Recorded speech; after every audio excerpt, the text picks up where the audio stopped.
Good morning, children. Bravery is the audacity to be unhindered by failures and to walk with freedom, strength, and hope in the face of the things unknown. Today, we are going to read a story about one of the greatest sons of India, Shivaji, whose brave deeds and love for the country are examples to one and all. Yes, children, today we are going to read the chapter The Return of the Lion, which portrays a small episode from Shivaji's life.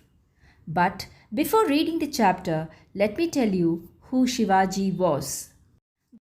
It was 1627. It was a time when the whole of our country was under Islamic and Portuguese occupation. The Muslim rulers, also known as sultans, always preferred to have Muslim officers in the army. But there was one Maratha commander in the Adil Shahi military. Children, Adil Shahi is a Muslim dynasty. Now, what is a dynasty? A dynasty is a country which is ruled by kings of the same family. This means when a king of the dynasty dies, the throne passes to another member of the same family, and so on. So, I was telling you about the Maratha commander in the Adil Shahi military. His name was Shahaji Bhosle.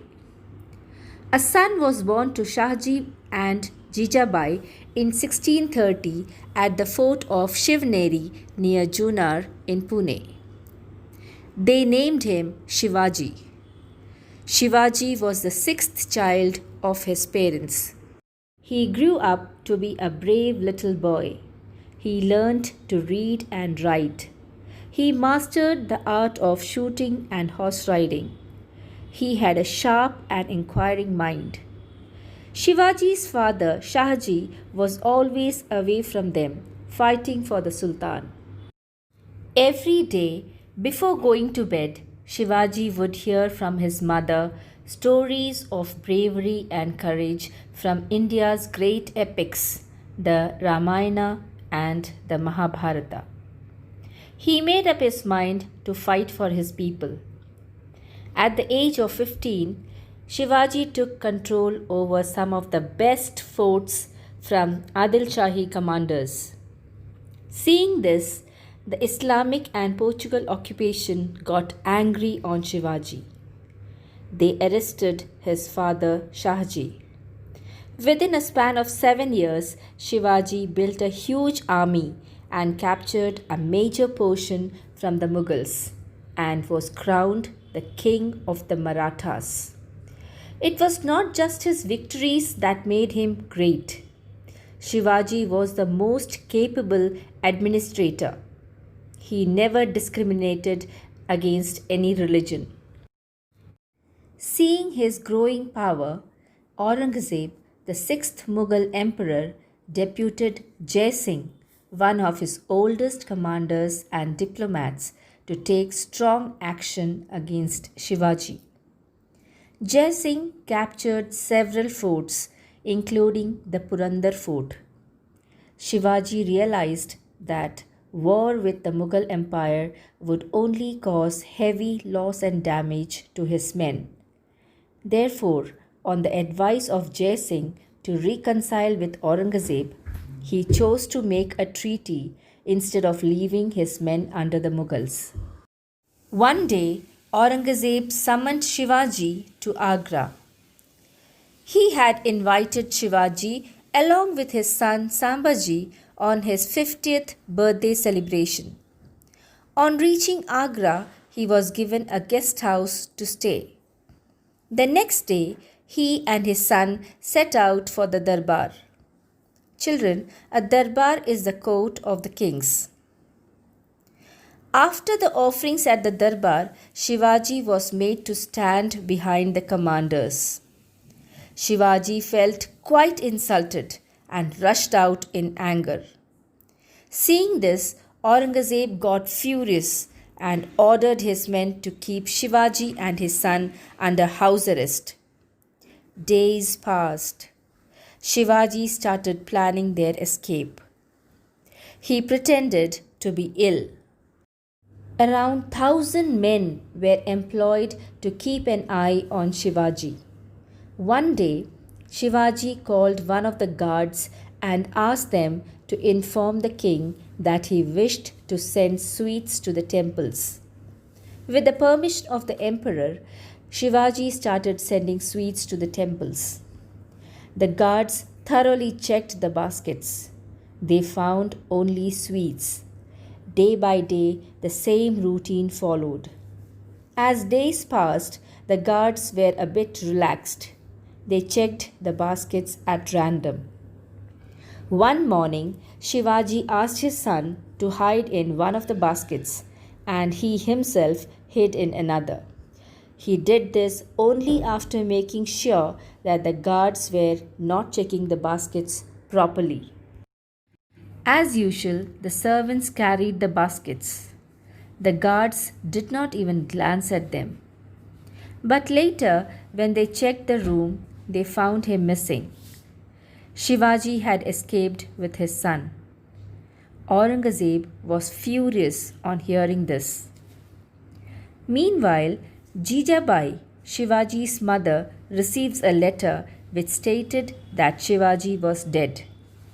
She refuses to accept it because she knew that Aurangzeb and Jai Singh were not trustworthy. She knew that her son and her grandson would be back soon. The mantri makes her aware of the dissatisfaction and unhappiness among the people as Aurangzeb had laid trap to conquer the place. She was a bold lady. She boldly dealt with the terrible situation. She asked the mantri to raise the pay and increase the ration of the soldiers. She stood as a pillar of their strength. She offered special prayers to their family goddess Bhavani for the safe arrival of her son and grandson. One day, an attendant informed Jijabai that 3 holy men standing outside the gate expressed their desire to meet her. One of them was Shivaji in disguise. He wanted to surprise his mother. He wanted to see if she could recognize him. She did. There was a grand celebration in the country. The people rejoiced the return of their king. He was greeted with chants, "Long live Shivaji! Long live the Lord of Maharashtra!" Let's now read the chapter. The chapter, The Return of the Lion, is in the form of a play. The main characters of this play are Shivaji, the ruler of nearly all of the present states of Maharashtra and Gujarat; Jijabai, Shivaji's mother; Mantri, minister, an officer of high rank in Shivaji's court, one who keeps records; Sachiv, secretary; Ramdas, Shivaji's teacher and companion and a poet; Soyabai, Shivaji's wife and Sambhaji's mother; Pandit Rao, his duty was to fix dates for religious ceremonies to distribute charity. Scene: a room in the fort of Raigad near Pune. Jijabai, Shivaji's mother, is sitting on a small throne, surrounded by the officers of the court. Among them are the mantri, the sachiv, Pandit Rao, and the poet Ramdas, who has an open letter in his hand. In the corner, Soyabai, Shivaji's wife and Sambhaji's mother, is sitting quietly, and by her side is Sambhaji's foster mother, who is an aged woman. The two of them are talking softly. Section 1. Jijabai. I can't believe that my son is dead. This letter is a hoax. Ramdas. But the letter is from Agra. Jijabai. And this is why I call this letter a hoax. Tell me, When did Aurangzeb tell the truth? Did he not make a false promise to my son? Ramdas, it was Jai Singh who made those promises to our Raja. Jijabai, true, but can Jai Singh ever make a promise on his own? Surely the slave spoke for his master. Mantri, we are in a terrible situation. Aurangzeb has laid traps for us everywhere. Bijapur is about to strike. There is discontentment among our own men. They may revolt any day. Also, there is no news about Shivaji. Sachiv, sadly. The letter says that Shivaji is dead, but it doesn't say how he died. Jijabai, sternly. Listen, your Raja's mother says that the letter is a hoax. Don't speak about it anymore. Understand? Soyabai, anxiously. Does the letter say anything about my dear boy Sambaji? Jijabai, keep quiet, girl. You're not the only mother here. I assure you that both the lion and his cub will soon return to their kingdom. And Mantriji, raise the pay and increase the ration of the soldiers. Send gifts to their wives and toys to their children. I'll pay for everything out of my private purse. Also, please tell them that the Raja is at Varanasi and will return before long. Friends, I have grown old. I haven't many years to live. Help me to live till my brave boy returns to me. Never say he's dead. All men, our Raja's mother will live long. Our Raja will return to us. We pray for his safe return. Jijabai, friends, I'll say my special prayer to our family goddess Bhavani. I'm sure she'll bring him back to me soon. Section 2. A slight noise outside. Sachiv, what is that noise? Ramdas, perhaps someone wants to see us. A tall Maratha attendant in uniform enters and bows 3 times to Jijabai. Attendant, Rani Sahiba, there are 3 holy men at the gate outside. They want to see you. Jijabai, where do they come from? Attendant, I think they are from the north. They look like sadhus. Jijabai, what brings them here? Attendant, perhaps they have come to beg from you, hearing of your charitable nature. Jijabai, they are holy men and have come from a far-off place. Bring them in. I need their blessings. The attendant bows 3 times and goes out.